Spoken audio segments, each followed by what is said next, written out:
¿No lo hemos visto en nuestra historia, en nuestra propia historia republicana? Un suceso con el que se pretende la remoción total o parcial de todos los miembros de la Junta Nacional de Justicia. No se había visto en el Perú desde que Juan Velasco destituyó a 13 jueces supremos en diciembre de 1969 o desde la ruptura del orden constitucional del 5 de abril de 1992. Hola amigos, sean bienvenidos a su canal de Te lo voy contando.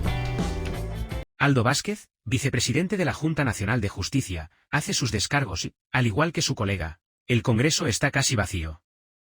Más que una defensa, fue un llamado a la conciencia de quienes fueron elegidos padres de la patria, a la memoria de Grau y la autonomía de la Junta Nacional de Justicia, además de un adelanto de opinión e incluso cambio de argumentos jurídicos para limitar sus funciones. Nada es casual, como detallaría el doctor Aldo Vázquez. Señor presidente del Congreso de la República, señores congresistas, que la memoria eterna de don Miguel Grau, a quien se rinde culto en este recinto al responder presente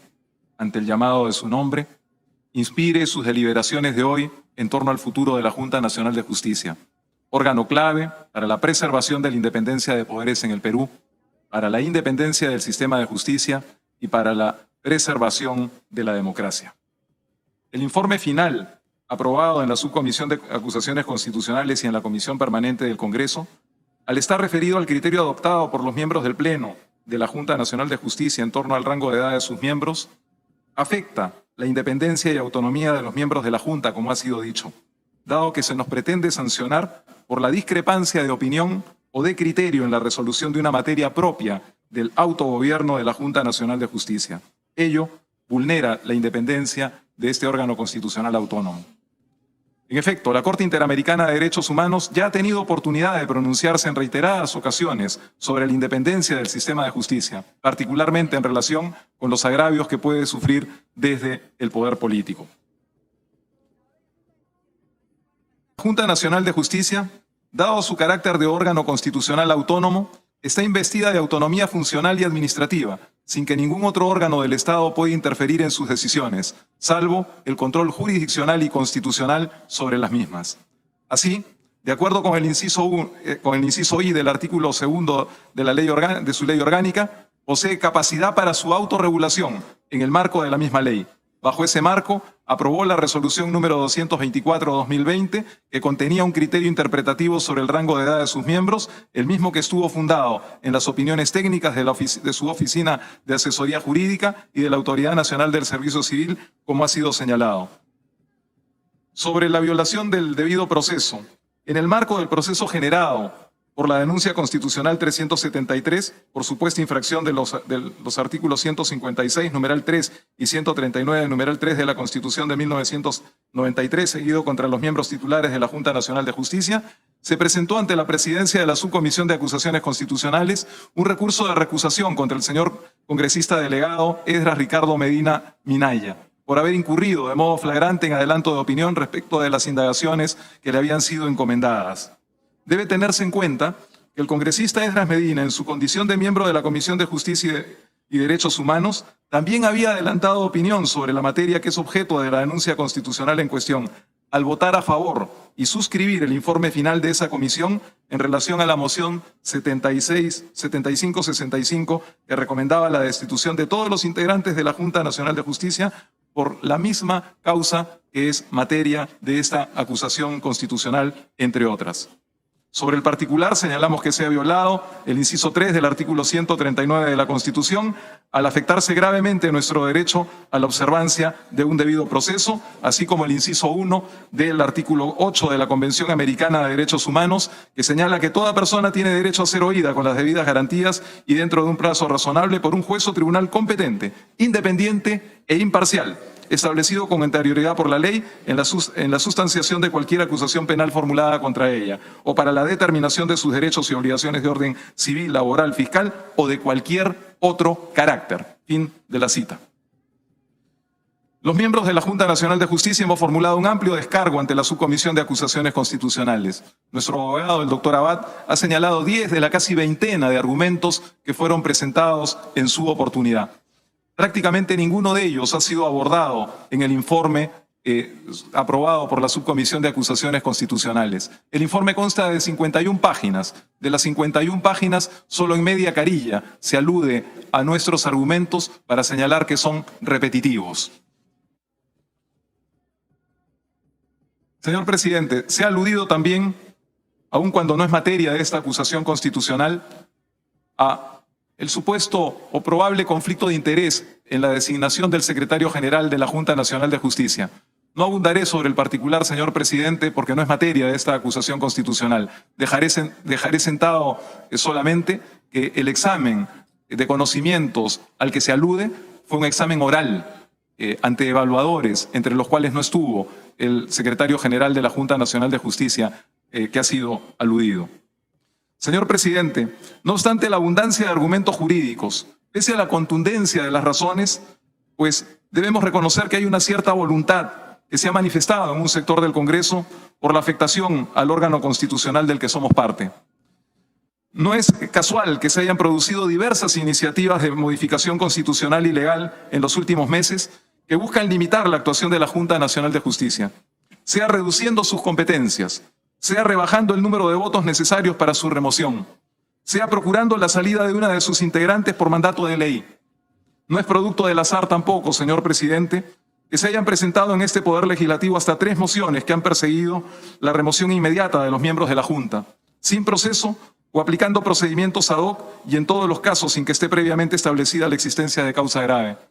Tampoco es una circunstancia fortuita que se hayan formulado por parte del mismo sector 4 denuncias constitucionales contra los miembros de la Junta Nacional de Justicia, todas sustentadas en razones